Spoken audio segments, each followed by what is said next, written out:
Hello, and welcome to 100% with Ruby. Today, I have Aaron back on, and he is someone who shoots the facts, as you know. So I'm not going to ramble on, but going to cut to the chase where most of our older podcasts were focused around what people think actually gets results versus what actually gets results in terms of we want that lean body. That lean body requires building more muscle, training really freaking hard, and most people aren't doing that. We are going to have that as like the sub underlying theme because there's no way around it. You're going to have to train hard, and most people don't look the way that they want to look because there is something going on with their training, as in like, that is why you don't have the muscle. That is why when you lose some sort of fat, you don't see that lean physique that you want. But the thing is, it's the maintaining of the losing fat that is the biggest thing here, because there are more and more menopause gurus and fat loss gurus popping up online, and there's AI, and AI isn't reliable when you don't know how to fact check the information. But you can't trust a process that you're not doing, even though you might think that you're doing it. You might think that what you're doing is the right thing to do, but actually you might even be doing the right things, but just not all of the time, every single day, including your meals out. So where do you see people go wrong here, Aaron? There's a lot. And I think it just comes down to a fundamental misunderstanding of aligning goals and expectations and actions. Like all three of those things have to be very, very conjoined, because if you have lofty goals and you have not very lofty actions, then the goal doesn't make sense and you have to downgrade that goal. And you also have to have expectations that match your willingness to act. And the reality is people will look at people like you and I, and they'll aspire to look like us. But then when they are presented with the opportunities to live like we live, they don't do that. And very simply, it's just because, I'm always honest with my clientele base and my audience. Like, I don't have children. I don't want children. I'm not married. My career is in the fitness industry. So not only have I been doing this for 26 years and I have a lot of practice, I don't want to live the life that other people live because I've seen it. I know what it's like to drink alcohol. I know what it's like to eat indulgent food. I know what it's like to sit on the couch. And while I like to do all those things intermittently, that's not the average of my behavior. And my body and my health reflects that. So I think if people want to look and feel a certain way, especially if it's relatively lean and relatively muscular, they have to be prepared to make a great deal of sacrifice, and they have to make a lot of changes to the way that they actually show up in life. And that's going to mean saying no to some shit every once in a while. And that's going to mean getting over a lot of your psychological trauma to things like your body weight or the scale or how you look or what other people think about you. And there's a crossroads between psychology and physiology that a lot of people will never reconcile, because the physiology of this shit is actually very easy. I mean, you and I both know that. It's the psychological part that's hard. And that's why it's so hard to change habits. Because if you've been living a certain way for 20 some odd years and you're in your 40s and you've got adolescent kids and multiple jobs and an unsupportive spouse and a household full of responsibilities, you just don't have the fucking time in your day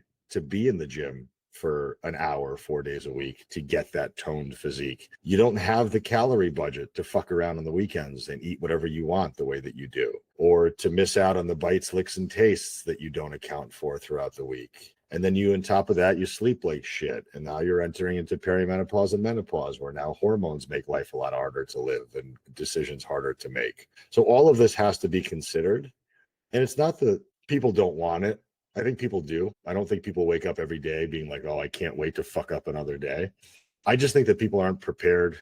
I think people might be well-intentioned, but they don't actually have a plan in place. And they don't really have systems to rely on. They don't know what their lowest bar to action is. Like, I know for me, I'm never going to train less than 2 days a week, ever. I don't give a fuck if I'm in the hospital. I'm still going to find a way to train. I'm never going to eat 3 meals out in a row unless I'm traveling. And I'm always going to be in bed by 8:30 to 9 o'clock unless I have something really fun going on, which is rarely the case. So I have those bare minimums assigned, and I don't think a lot of people do. And that's where I think many people need to start, and then downgrade their expectations based on those bare minimums. Yeah, that part there as well. There are a few things that you mentioned that I want to branch out into. Number one, people compare themselves to people before and afters online, or they see someone's photo online or their whole Instagram page and say, I want to look like her. Why are they making progress at that rate, etc., etc. But you can't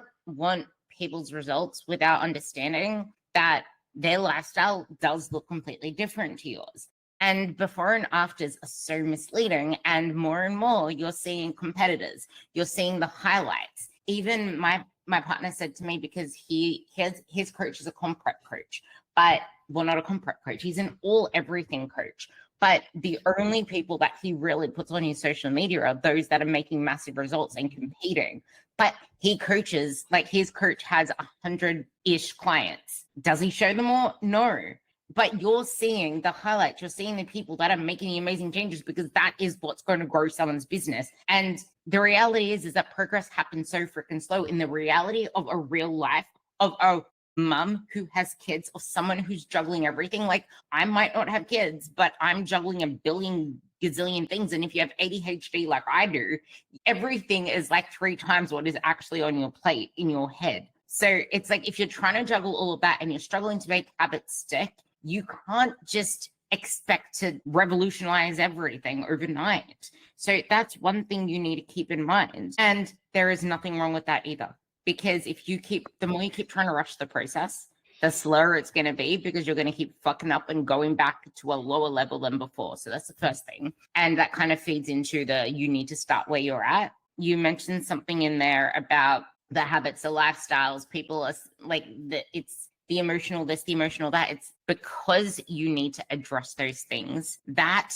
you need to take a step back, not focus on fat loss for a while, because try putting in these habits. It's not that you're going to focus on like eating your heart out and continuing to gain weight or whatever else. It's just the intentional fat loss phase with an crazy ass deficit is not going to facilitate trying to make these habits stick, because you can't make changes and have this whole behavior change process in an environment that isn't conducive to it, because now you're going to have the pressure of, oh my God, I need to try to fit all my calories under XYZ. Once you establish some basic habits, which will lead to body change, just not at the rate that you think, then whenever the time is ready, we can then cut your calories even more to get an effective, proper fat loss phase out of you, and then bring you back up to maintenance. And I think a lot of what you said, which is now where I want to take the tangent, is that yes, you need to say no. But I said this in my podcast with Adam, which you'll hear on the one before this one. ChatGPT. It's not that you don't have discipline. Well, actually, it is that you don't have discipline. But how can you have discipline? Well, how can you use discipline when you've been trying to use it your whole life, literally, and it's like a battery? Every single time you use it and you don't get results at the end of it, or you gain the weight back, you've just run out of willpower. You've just run out of the discipline power. You don't need to make sacrifices forever in the same way with it being as difficult, but you do need to make changes. The thing is, it gets easier along the way. And what you do in a fat loss phase is not what you do in a lifestyle phase in terms of calories, in terms of restriction. But if you don't learn those lifestyle elements, the behavior elements, knowing when to say no and doing the underlying work, then you're going to have this lifestyle phase be either on a diet or off a diet. I can't actually keep results. Whereas the lifestyle part is where you keep results, but you're not eating as little. It's just that it becomes easier. So yeah, that's kind of what I wanted to branch out into. My opinion is that lay people need to forget about all this terminology they're seeing on the internet. Like, if you're a 45-year-old mother of 3 that's 35% body fat, and the only exposure to fitness you've had is Orange Theory and group fitness classes, and you're still trying to understand where protein comes from and you can't get enough of it, you don't need to worry about what phase of achievement you're in. You're in the figure this shit out phase. That's all that's happening. You're just trying to figure it out, and you're trying to build a lifestyle. And that's just the plain truth. Like, we don't need to. I had a woman today that reached out to me, and she's been on vacation. She's coming back on like the 21st or 22nd. So she's got another week or so that she's gone. And I told her over a voice text that I wanted to up her calories because she's does CrossFit 4 days a week and she's pretty active. So I'm like, let's just fuel your activity. Let's forget about you trying to like lose these 3 or 4 pounds that you're so concerned with. Let's just get you to train as hard as possible. Since your engine is already running hot, let's give you some fuel. And she's like, well, what if I eat 200 calories more and I gain weight? Okay, cool. So you gain weight, then we eat 200 calories less and you lose that same weight. Who gives a fuck? And she's like, well, aren't I in a deficit? I said, no, you're not in a deficit because you haven't lost weight in the last 8 weeks, which means you're not in a deficit. She's like, well, what about my numbers? I thought my numbers were deficit numbers. I'm like, I don't give a shit what you think or what I think your deficit numbers are. It's what your body perceives a deficit to be. And if we're not seeing weight loss meaningfully, if we're not seeing clothes get any better fitting, if we're not seeing circumference measurements change, then your body's not in a deficit. I don't care what the theory is or what the calculator told you. And even as coaches, we can be wrong because we don't know. And a lot of times, maybe we are right about our estimations of what somebody's calorie counts should be, but then they're not tracking everything accurately. So how the fuck do we actually know? I mean, if somebody eats 3 or 4 meals out per week, you're fucked. Like, you have no idea. And most of these women are walking around with like a 15 to 1800 calorie budget, which can easily be blown out by 3 or 4 meals out per week, unless they're eating nothing else throughout the day. So it's not that the math is wrong or their metabolism is broken or menopause is preventing them from losing weight or it's their age or anything else. It's usually just a lack of awareness, a lack of simple math, a lack of attention to detail, and a lack of consistency. And that's all it is. It's that part there. Because people think that they can't lose weight on 1,200 calories or 1,400 calories when, to be honest, if you're eating 1,200 calories, you're going to be losing weight regardless. Like, unless you weigh friggin' 40 kilos, you're going to be losing weight on 1,200 kilos. There is no such thing as eating so little that your body isn't going to lose fat. The very rarest of rarest, if you have a metabolic disease, you shouldn't even be talking to a coach. You should be with a doctor. That's a different thing. If you are eating 1,200 calories, I'll say it again, you will be losing weight. Your metabolism does not adapt. Your habits do. And those habits aren't adapting with your metabolism shrinking. They're adapting with you moving less, you not tracking absolutely everything you eat, or just not knowing how to track properly in general. And I think that's a huge issue that a lot of people come up against. They track in cups, they track in ounces, they track in handfuls, or they eyeball portions, or if when they eat out, they don't know how to estimate it accurately. So they don't track it at all because you can't do it perfectly. What's the whole point?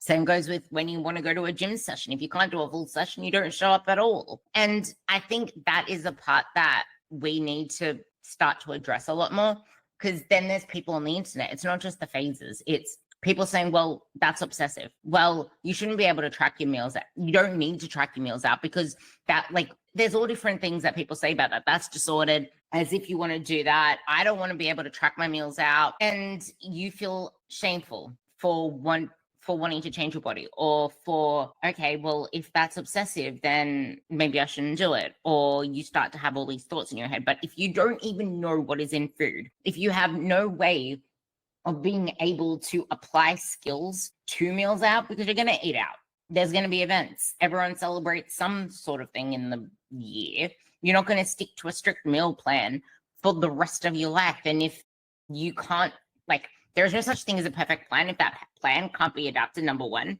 and if it doesn't fit into your lifestyle. And people always say it needs to fit your lifestyle. Yes, it's okay. It is important to fit your diet to your lifestyle, but we also need to realize that your lifestyle is the reason you're in a pickle to start with. And we can try to work all of your life and all of your results around your meals out. Drinking is probably the worst one, but that isn't going to get you results. And if you're a female, if you're over 40, if you're petite, you're going to binge, you're going to overeat if we keep trying to work your meals around your meals out, because that takes up 50%, 80% of your calorie intake. What are you going to do? Eat just that meal in one day and maybe a couple of coffees with your milk in it and call that a day and think that that's going to sustain you for the long term. Yeah, I mean, it really, again, it's as much as we hate to make it as black and white as it is. I like to give people options, but there's really not a lot of options. If you don't want to track your food, like if you're just absolutely resistant to it for whatever reason, and everybody has their quirks and everybody has their mental hangups and whatever. I'm not arguing with people anymore about whether they. I don't sign up clients who aren't going to track their food. Like my prerequisite for working with me is you have to track your food and you have to send me training videos. If I don't have that data, I'm useless to you as a coach. I'm no different than an online calculator at that point, and I can't be any help outside of me telling you to eat like an adult, eat protein, eat vegetables and fruits at every meal, and don't eat like an asshole. What else am I going to tell you? If I don't have the data in front of me, and there's nothing else I can tell you, which means that I'm lost, you're confused, you're going to throw your hands up, you're going to say tracking doesn't work, or you're going to say coaching is stupid or whatever else. And then it's back to the drawing board. So then that's why diets work so well, because diets impose a very specific structure onto people's eating that they otherwise don't have. People are really good at following rules for a temporary amount of time, and anybody can do it. And this is not a knock on bodybuilding, but like anybody can be a fucking bodybuilder. Anybody can tomorrow decide that they want to compete, hire a coach, be given a meal plan, lose X amount of weight and fat, gain X amount of weight and muscle. They might not look amazing on stage, but it'll work because you have a very clear end date. You have a very clear path on how to get there, but it doesn't address any of the educational components of how to actually live after the bodybuilding competition is over. And like, it's no different than what do you do after the diet's over? What do you do after 75 hard is over? What do you do after whole 30 is over? What is your baseline that you're returning to? And if your baseline is dog shit, chaos, radicism, and absolutely no plan, and just white knuckling and hoping that maybe the 5 Orange Theory classes you keep going through are going to work, maybe your intermittent fasting every once in a while is going to be the reason why you lose weight, you don't have a sustainable plan, and you don't have a sustainable level of, you don't even have an understanding of how this works. It really just comes down to, do I understand the basics of nutrition? Which to me, the basics of nutrition are, do I know what a protein, a carb, and a fat is? Like, do I know where those foods, what foods those are sourced from? If I know that, I know a lot. Do I know how to read a nutrition label? Okay, cool. Do I kind of understand loosely what my protein target should be and what my calorie target should be? And when I say calorie target, something in the ballpark plus or minus 150, 200 calories. You'll probably be okay. Do I move enough? Am I getting under 7,000 steps a day? I need to ramp that up. Am I doing any kind of meaningful cardiovascular work for cardiovascular health plus the obvious calorie burn benefit? And then am I lifting? And then do I understand what my actual problem is? If I'm looking at myself in the mirror and I'm trying to change something, especially as a woman, because that's who I work with, if you give me a woman who's 45% body fat and abundantly obese and overweight, I don't give a fuck about her lifting weights. I really don't. Like, do I want her to lift weights just to have some base of strength and muscle? Sure. But if she's got 300 minutes a week to allocate towards exercise, I'm not going to give her 300 minutes a week of weight training, because that's not going to serve her. I'm going to give her 80% of that time allotment towards cardiovascular work, because that burns more calories per minute. I can get fat off her body quicker in conjunction with controlling her consumption and getting her steps up. As she starts to get smaller and starts to get less fat, training will become inherently easier and more enjoyable. She's going to be less self-conscious. She's going to be a hell of a lot more confident, which means that now she's bought into the process and she's excited about it because she finally got a win, as opposed to all these fucking idiots online. They're going to tell that same woman, you have to lift 4 days a week and it has to be heavy and you have to reverse diet and you're eating too little. And it's all bullshit, because they have no idea what that woman is even doing, because that woman has never reported an ounce of data to anybody. And she makes all the same ridiculous claims that every other uneducated person does. And it's not because they're stupid or they're lazy. It's just because they don't know. Like, there's so many things in this world I don't understand. So I shut the fuck up about it. But if I need to learn something because it's important to me and my quality of life, I'm going to turn over every stone. But there's really no area in life that's comparable to fitness and nutrition, because fitness and nutrition are the bedrocks of your quality of life. And by the way, your health and your longevity. This isn't doing your taxes. This isn't figuring out how to change your oil, which you can hire somebody to do.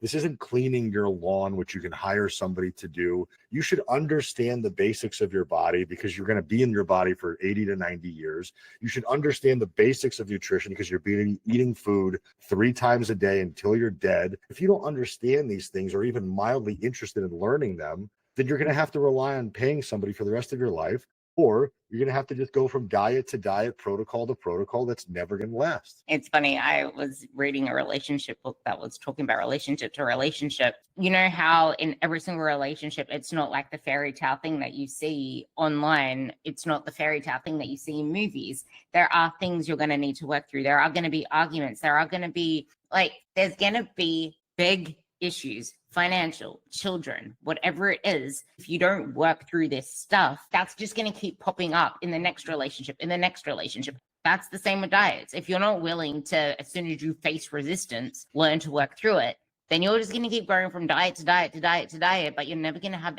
anything that is like a marriage, nothing that's a commitment that is going to last forever. Then there comes a time where you're gray, old, and wrinkly when no one's going to want you anymore. That's probably like the extreme, but I'm trying to say, then there's going to be a time when, oh no, you hit perimenopause. Now your hormones are also against you. Now you are so under-muscled. Your metabolism has not ever been able to be built up through you training it, through cardio, through movement, through lifestyle, through habits, through actually building sufficient muscle mass and strength. Then what? You're just making it harder on yourself. And something you said, which I love, is sometimes online information can lead you astray, because if you do have a lot of fat to lose, you're going to need to focus a lot more on cardio. Yes, strength training is still important, but without bringing up some form of aerobic activity, it's going to be really difficult as well. But if you're not willing to say no to more things or set some form of schedule so you can stay consistent with your steps, because more than anything, I see a lot of people not realizing how little they actually move, and they don't see the importance of increasing their daily movement. Regardless, it's not even about that anymore. It's about your eating will always set you off if you keep self-sabotaging. If the greatest form of self-sabotage is wanting to rush the process as well, or thinking that your progress is too slow, because your actions from that are not going to be conducive to results. But again, coming back to most people don't know how to track accurately, or they eat out too often and they're not willing to make the sacrifices around that. And you are going to make a lot more sacrifices at the start of your journey, or if you do have a lot to lose, because you have to lose that body fat first. And as you get to like this place where Aram and I are, like, I don't have to make as many sacrifices. And if I do, it's like I prefer to eat in a certain way now because I know how good it makes me feel. And yes, I want to enjoy my life as well. And I have the leeway for that because my lifestyle is now more conducive to it. And I'm not trying to lose fat. I have like 800 more calories to work with than the general person, because I'm now not only living in maintenance, I've built my ability up through movement as well. So there's the maintenance, which allows me to eat like 500, 600 more than usual. And then the extra calories on top of that, because I have an active lifestyle. If you can't let me interject for 1 second. I want to disagree with one thing you said, because if I had no repercussions, right? If a genie just came out of a bottle and said, you have 3 wishes, one of my wishes would be that I could eat whatever the fuck I want and it would have no caloric implications. Because I love, and I emphasize love, to eat like shit. I love it. I love to sit on the couch with a bag of chips. I love to sit on the couch with an entire pizza. I love Chinese food. I love ice cream. I love cookies. I love all that stuff. And if I could eat it in abundance with no repercussions, I would. So when I think the problem is people look at fitness people and are like, well, this is easy for you. The habits have gotten easier because they are habits. Habits by nature are something that become relatively automatic, like brushing your teeth, like taking the trash out, like waking up and feeding your dog. Those are things you just have to do. But I still have to do the same decision-making process that you do. I just know that it can be easier for me to make that decision because I have a stronger why than you do. I have evidence that when I do X, Y happens. You don't have that yet because you don't have any body of work and you don't have any data.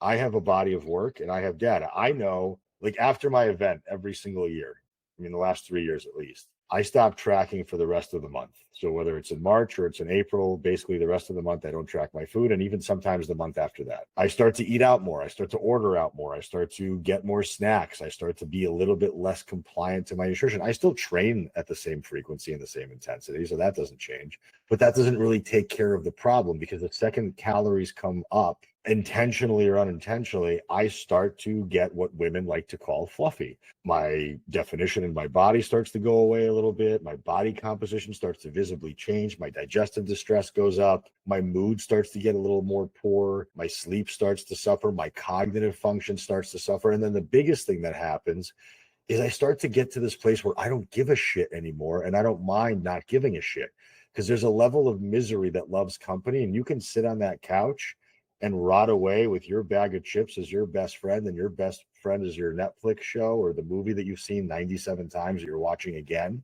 And it's very, very comfortable. So I understand why it's so easy to let yourself go and why it's so challenging to not allow that to happen. Because just like a good relationship, it's a choice you have to make every day to love that person, to be there for that person, to support that person. You have to do the same thing for yourself. Every single time you're surrounded by these indulgences and these temptations. I love cocaine. I love cocaine so much. But I know that I can't be around it, especially if I'm drinking, because my inhibitions are down when I drink and I'm probably going to make a bad choice. So what do? I control my environment. I don't go out very often. I don't drink very often. I don't put myself in those situations because I'm not going to poke the bear and test it, because eventually I will lose. And I think the more you keep exposing yourself to the things that you know are triggers to you and the things that you know you have very little control over. Bit more, because Yeah. there's the whole, but it's, if you need to be able to bring the thing into your house, like that's disordered if you have to leave it out the house. But the thing is, if you haven't learned the habits yet, and exactly what you said with already building it as habits, you interjected me to say that you have something against what I just said. That is exactly what I said, because for me, I have the hugest appetite, like the hugest appetite. Ask my partner and he will tell you that she's a bottomless pit. She will just keep eating. If she I remember he even told the story where she had this like container and it was like stacked up to here of just food. It was just overflowing. And the thing she says after she finishes it, I want more food. Like, I love my food, don't get me wrong. But the thing is, I've been able to learn that quote unquote discipline in a sense, but no, it's just become part of who I am, because exactly like he said, I know the results, but that's not really it. It's like, I know how I feel from it, and I know the cost of not continuing it. Yes. But also, if you think at it at a deeper level, it's who do you want to be and what message do you want to send? Because if you're like, to me, it's self-neglect. The way, like, it is literally self-neglect, because your future you is depending on the you now to make the choices. And it might seem like that some distant self that it's really not going to matter, but it vibrates into everything. The way that you treat yourself is, I don't know whether you read Jay Shetty's 8 Rules of Love, but such a good book. The part that I am trying to relate to here is, you can never have a fulfilling relationship with anyone else unless you have one with yourself. And that is the same. There's no such thing as a friggin' relationship with food. That is just a symptom of the relationship with yourself and how you tolerate distress, emotional regulation. A lot of people let others run all over them. And because you feel so drained, so burnt out, because you're such a people pleaser, you then turn to food because it's your only time that you get comfort. There is nothing else there, because I can easily just like put a hard stop on it. And I don't give a shit what people, that's actually a huge thing, because I was talking about bringing food into the house and that was leading on to that. I don't give a shit what people think about my choices with my food and what I say no to. I say, I do not eat chocolate, full stop. I do not eat sweet food, full stop. Except one time, because I finished friggin' surgery at like 5 o'clock and I only ate one meal that whole day. I had a protein ice cream that was 300 calories for a pint, but then I ate 2 of my meals afterwards so I could actually hit my calories. But that was the only time that I had something sweet. Because to me, that is still something sweet, even though it's a protein ice cream. I think it tastes absolutely phenomenal because I'm not an ice cream person. And if you're someone that is always having mouth orgasms with the foods that you eat and needing a party in your mouth, then a protein ice cream probably tastes like shit to you. But everything can taste like crack cocaine to me because the basis of what I eat is pretty much healthy whole foods. And I say things as rules for myself because I know myself. My ADHD is at the point where as soon as I have something sweet, it doesn't matter how much food I eat, I will always want more and more and more food. I could have just eaten a huge meal that's 1,500 calories, which I've done this once, and then I had something sweet, and all of a sudden my appetite is through the roof again. Don't ask me where it came from. My stomach is big and full, but my brain is like, you're hungry. You need to know yourself, respect that, and fuck off what other people think. I'm with you. I had a woman today, and it was a really nice example leading up to this. Is she texted me? She's relatively new. She started this week, and she asked me, she's like, I'm having people over my house on Friday. I'm cooking most of the food myself. The only thing I'm not cooking is salad. Do I have to weigh what I'm eating? I said, you could do whatever you want. You're an autonomous adult. I don't care if you do it or don't do it. I would prefer that you did, because why wouldn't you, since you're at your house and you're the one cooking and you're the one controlling the consumption of it, and you have a food scale and it's your kitchen. Obviously, it stemmed from insecurity, and she didn't want to get questions from people because she's on the heavier side, and she doesn't want to have people see her weighing her food and then asking her questions about it. And I said, are those same people going to be at your bedside when you're dying of type 2 diabetes and your life is suffering because of cardiometabolic disease 20 years from now? I don't think so. So for you to have to entertain their questions for 5 minutes, all you have to do is say, I feel better when I put my food on a scale. Next question. Adios. And eventually it becomes a muscle like anything else that you've trained. Saying no is a muscle. Saying yes is a muscle. Having boundaries is a muscle. Having standards is a muscle. And you have to practice and train those things like anything else. And with restraint, it's flexible restraint. It's not rigid restraint. It's not saying I can't have anything or this is bad or this is good. It's just knowing that I have the propensity to overconsume because these things are inherently delicious. I also have goals. And I also know that at the end of the day, most people are not living my life and they're not going to have my goals. Most people don't give a shit about being in shape. You're in Australia, I'm in America. It's going to get to a point where I think the obesity epidemic is predicted to be 80% of our nation. Now, granted, the way that they measure obesity is with BMI, which is another problem. But let's be honest, if you walk into a grocery store, if you walk into the airport, if you spend any time in public, most people are not walking around looking like you and me.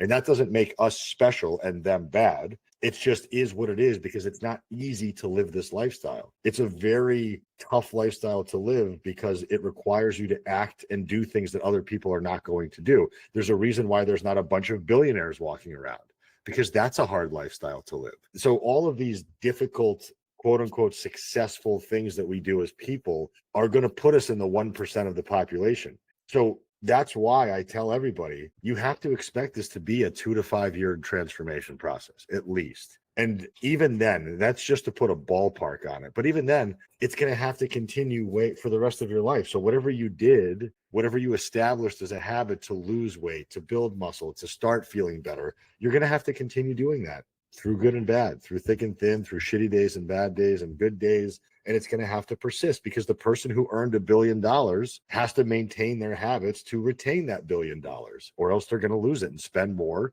than they make. And now they don't have $1 billion anymore. It's the same analogy here. And it's so hard for me to watch people look at this as a temporary solution to a temporary problem when the problem isn't really a problem. It's the baseline of how everybody, in my opinion at least, is how everybody should be conducting themselves. Everybody should be cooking most of their own food. Everybody should have an idea of portion size. Everybody should be nailing a protein fiber target. Everybody should be walking 7,000 steps and doing 60 minutes of cardio and doing 2 strength sessions a week. If everybody did that, not only would we be having a healthier, happier population, but there'd probably be a lot less time for all the bullshit and the infighting and the arguing and the mental health issues that are just so rampant almost globally as it is at this point, because people don't value themselves enough, and there's enough distractions on this fucking thing every single day. They're going to pull you further and further away from the reality of life, which is really meant to be simple. And we've overcomplicated it and made it much harder than it needs to be. I think this is exactly where that whole, you need to understand that the way you make sacrifices now isn't the way you need to make sacrifices forever, in terms of, yes, you are going to still need to have the habits, the lifestyle that changes, but that you become that person in the process. It's just that it becomes easier to make it number one, but also number two, you don't need to eat 1,400 calories, 1,600 calories for the rest of your life. You might need 1,400 calories, 1,600 calories for your fat loss phase, but you don't stay on fat loss calories. And it's because you've never actually taken time away from focusing on all of this bullshit and trying to rush the process, that you can't put yourself into an effective freaking deficit and say no to things and exude the discipline that you keep saying that you want, because you'll burn the fuck out. So take that time away. Be okay to just say, okay, what am I actually going to focus on in this season? When can I actually put my time into focusing on eating less? For now, I just need to learn. I need to track without expectations. I need to learn how to manage my meals out, because let's face it, those meals are probably the ones that are going to keep setting you back. But more than anything, exactly what you said, treating yourself. If you keep trying to do everything for every single person, trying to manage everything, and you want to do all these different things in your to-do list, and it all needs to be done now because you want to do study, you want to do work, you want to change your job, you want to master the kids, what is your priority now? Because you need to schedule that in. If you can just segregate more time to building up some form of way of getting in more movement, regardless of what you do. If you have a walking pad in your house, you have no excuse, like just go on it. If we can just set this up just to create some momentum to get you some results, then you're going to start to feel better. Then we can start to merge in, okay, well, where can these meals out fit in? When can we have an extended period of time for 12 to 16 weeks where there are hardly any meals out? And if there are, you can go up to the chef or the waiter or whatever the hell and say, this is how I want my meals. I mean, it's kind of funny because my partner and I are like the same. We ask for things a certain way, but now he does it less because he's not competing anymore. He doesn't like put on the same restraints to his food. And plus, his maintenance is freaking like 3,500 calories. My maintenance is only like 2,500. So obviously he has that benefit, and he'll probably be going up to 4,000. And that's another thing you need to realize. But if you think that 1,600 calories is your maintenance and you always want to keep wanting to diet and you never actually take time away, build this maintenance up, then you're going to keep fucking yourself over, because every single meal that you eat out is going to set you back for the whole week. Those aren't calorie friendly. Even a salad. The amount of menus that I get my American clients to send me, my goodness, I did not realize there's cheese on every single freaking meal. Everything is loaded in more butter than I realized. I start seeing photos of the meals. I'm like, that looks so greasy. When I order my meals, I actually say that I'm allergic to dairy, because then they can't put butter on my meals. And I say, I don't want it with oil. They're the two things I always say. Dressings on the side. And he pretty much says the same thing, except when he was competing, he literally asked for, I just want a plain chicken breast with some veggies on the side. And guess what? They accommodated for him. You just need to ask for what you want. And there was a time when we needed to go and get some coffee. I think it was the coffee. We went to, oh no, he needed water. I literally went to a Starbucks and I said, can you just give me a big cup of water with nothing else in it? Like, that is a weird request. But if you're not willing to just speak up for what you want, you're going, like, this isn't just related to eating out. This is everywhere. Because a lot of people feel obliged to fit in and eat the cookies and eat the office snacks, because otherwise they feel like whatever else. But like you said, you need to kind of do things that are different. But anyway, I wanted to say something about one of your posts because I loved it, and I want to bring that into this. If you don't look like you lift, here's your problem. You need to audit your nutrition, because you may not be as lean as you want to be. Audit your training intensity, because you may not be training hard enough. Audit your steps and cardio, because you may not be as lean as you want to be, which is exactly the same thing you said at the top. And that's the thing, because your results, fat loss, getting leaner, it's not about the calories you eat, as that's my deficit calories. What are deficit calories? It's your metabolism. You can be eating deficit calories that someone's given you, but if you get 5,000 steps a day, if you're not consistent in your movement patterns, that is not your deficit calories. You're not moving enough. And if you're a female who is either petite or you're in your 40s and 50s, and I'm going to keep saying 40s and 50s as like a bracket because most people in their 40s and 50s, you guys didn't get brought up around weights. Most of you would be under muscled. You don't really have the capacity to eat all that much food if you are sedentary as hell. And it's not about calories out from your cardio sessions and training either, because that's the tiniest part of your day. Yeah, I mean, I simplify it to just tell people that we have to fix the overarching problem and we have solutions to it. Again, we just have to understand what the problem actually is. And if I'm looking at a woman who's abundantly fat, I'm not going to take care of the lack of muscle problem first. We have time to address that issue. We have plenty of time to build muscle, whatever. Let's address the fat problem first. If I'm looking at somebody like you who's really, really lean, and I mean, you're a bad example because you're dialed in, but let's say somebody who's a little bit fatter than you are. I'm going to probably have you eat at maintenance and train harder than you did before, install a little bit of cardio for you just to have the cardiovascular health aspect, up your steps as high as I can get them, because I'd rather have you move a little bit more than eat less, because eating less has been the tactic you've deployed multiple times.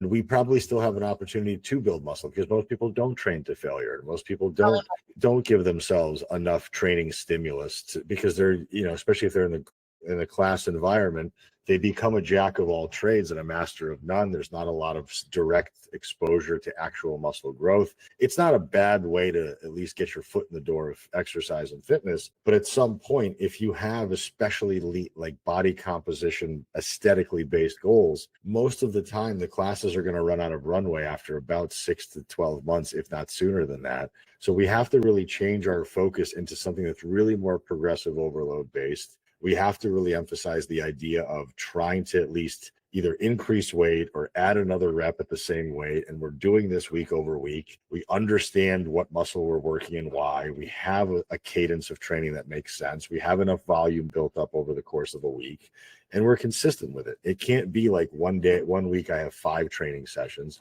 and then the next 2 weeks I have 2 training sessions, and then week 4 I have another 5 training sessions, and then weeks 7 through 9 I have 3. Like, there's just too much variability, and it's going to be very difficult to understand where you're progressing and where you're not, where the opportunities are. So I think by having a very structured, good program, and then the client is actually made aware of what they're doing and why, because a lot of times they either buy programs online, which for me and you is fine because we know how to execute, but most people need to be monitored, and most people need feedback on things like how is their tempo, how is their form, how is their proximity to failure. Are they even setting are they setting themselves up on a machine properly to get the most out of that piece of equipment? Do they understand the difference between a free weight and a machine, and why a machine might be beneficial if they're less experienced, because now they have more stability, which allows more intramuscular tension, which allows for more growth potential. I had a woman who started with me a couple of weeks ago, and she was like, I don't want to do seated cable rows. I want to do bent over rows. I said, cool, send me a video of your bent over row. And she's got 20-pound dumbbells in her hand. She can barely hold on to the hip hinge. Her chest is 45 degrees away from the floor. So it's really going to be more of an upper trap row than anything else. So her lats are getting no stimulus at that point. Her mid back is getting almost no stimulus. She's not retracting her shoulder blades. She's not pulling her elbows into her lats. It's a ton of elbow flexion. But she doesn't know that because she's never been properly coached. She goes into a fitness class, they throw light dumbbells at her, she bends over, she pulls weight up into her rib cage, and they call it a row. But they never teach the mechanics of it, or they never really tell the person what that thing is supposed to do. So she's under the illusion that she's training really hard because her heart rate's up and she's sweating and she's uncomfortable and she's moving from station to station with a level of quickness. And that's all great. And it's, again, I'm not going to punish people for being in a gym environment and exercising because they're already doing better than most. But if you have goals that are aesthetically based, well, what does that mean? We have to build muscle. We're not going to build muscle in that environment of suboptimal weight, suboptimal form, suboptimal intensity. It's just not going to do anything. And it's going to be more net frustrating than it is positive, because in your mind's eye, you think you're doing everything right, or you think you're at least doing everything, which, again, you're doing the stuff. You're just not doing it as good as you possibly could be. And that's where I think having some formal guidance just makes sense. Because, again, if I have enough money to pay for an accountant to do my taxes, or I can go and do an online app-based thing for much cheaper, but I don't know how to do my taxes. Am I going to end up paying more on a yearly basis because I don't save as much money because the accountant will find opportunities that I won't find? Of course. I'm going to end up getting fucked because I chose the cheaper route. I chose the cheaper alternative. I don't know how to do this myself. I'm white knuckling my way through it. Or I could be a big boy, set aside some money, put a couple $1,000 into a good CPA, have them do my taxes. And now all of a sudden, instead of owing $25,000 in April, I get back $3,000 because they found things that I couldn't find. It's the same thing with fitness. It's the same thing with nutrition. That is fucking great. I loved that. I just want you to sum this up a little bit more into that, because I think this is the part that most people miss as well. Like someone who is, well, you want to look like you lift, and you say that you lift heavy, you lift hard, but I am, as a coach, no different from you in that I see so many videos of people who not only haven't learned proper form with things, but then you've been taught that the way to build muscle is you need to progressively overload, but your version of progressively overload is to always add something every week. But in doing that, you're not actually building muscle because your form isn't there. And if you are adding weight every single week all the time, something is wrong. You are probably changing your program way too often because no one can increase weight every single week. This is where the reality of progress needs to come in. If you feel like you need to just get the most out of absolutely everything straight off the bat, bang in the gym, but you haven't yet learned how to brace, how to hinge, how to move effectively, you can chase all that you want, but it's never going to continue in a progressive way because you're going to keep hitting up against a wall because we never actually addressed those fundamental things. So we need to. This doesn't mean that we can't just shove you on a machine like leg extensions and leg curls and leg presses and get you building hypertrophy there. But we do that in the background of getting you learning these fundamental patterns at the top without expectation of you progressing numerically. Let the other easy smash weights do that.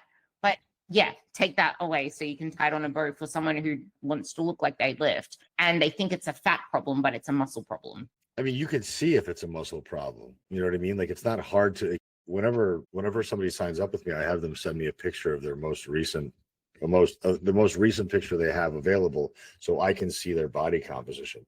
And just by knowing how much they weigh and looking at their body composition, I will know if they're abundantly more muscle or if they're abundantly more fat. It's not a mystery.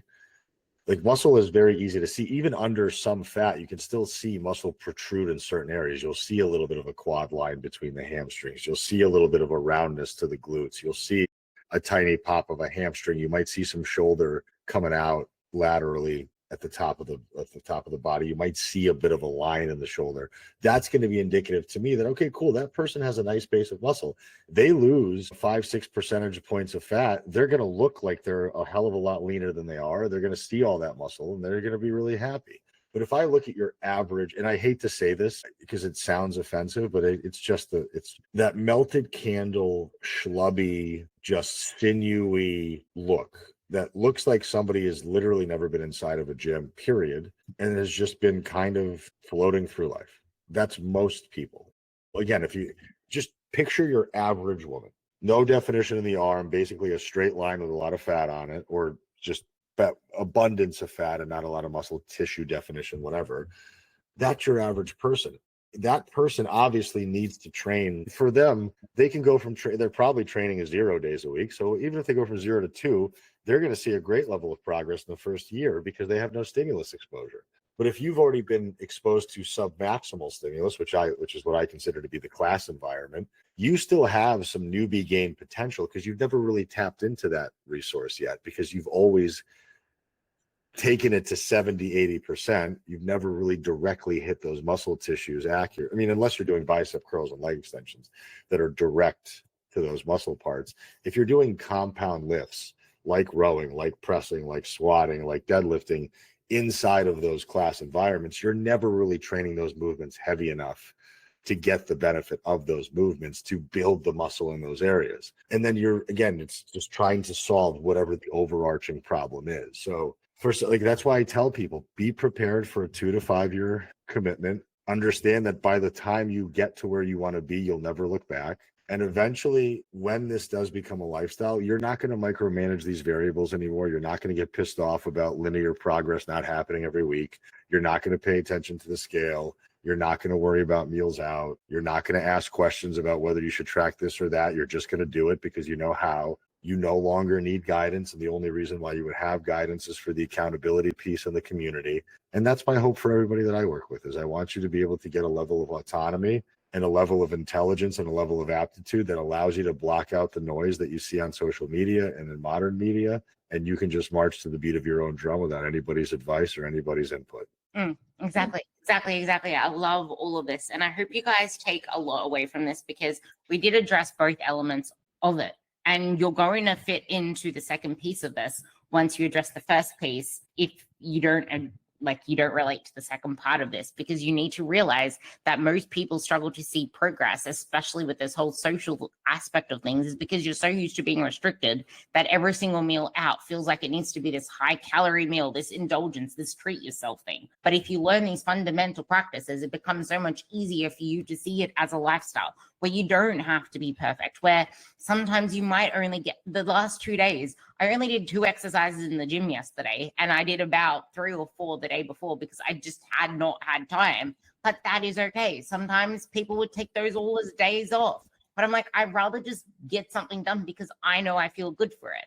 You're building habits. You're building a sustainable lifestyle. You're doing it for a reason. For example, I now do cardio every single day for the simple fact that it's the only time that I can focus on my reading. Except today I didn't do it because I don't have time, because I'm going away with my partner for the next 3 days. And I won't be doing cardio on those days or lifting on those days, obviously, either. And that's the thing, like if you want to learn how to live life at the same time as keeping your results, stop rushing the process. Stop listening to imbeciles online, because they will make you feel like you're always doing something wrong. Okay? Love you all. Do you have anything else to tie this off with? I think that was perfect. Yeah. Well, I'll speak for Aram and say that he loves you, and I'll speak for myself and say I love you. Thank you for listening. I would like to get this to 105 stars. I'm almost at 80. So please, please, please give my podcast a 5-star rating if this resonated. Share this with someone. Leave a comment or something below if this hit you in any way. I hope there is something here that you can kind of message us with and tell us that it left you in a, oh, I feel heard space. But yeah, love you all. And you'll hear me on the next podcast. Thank you.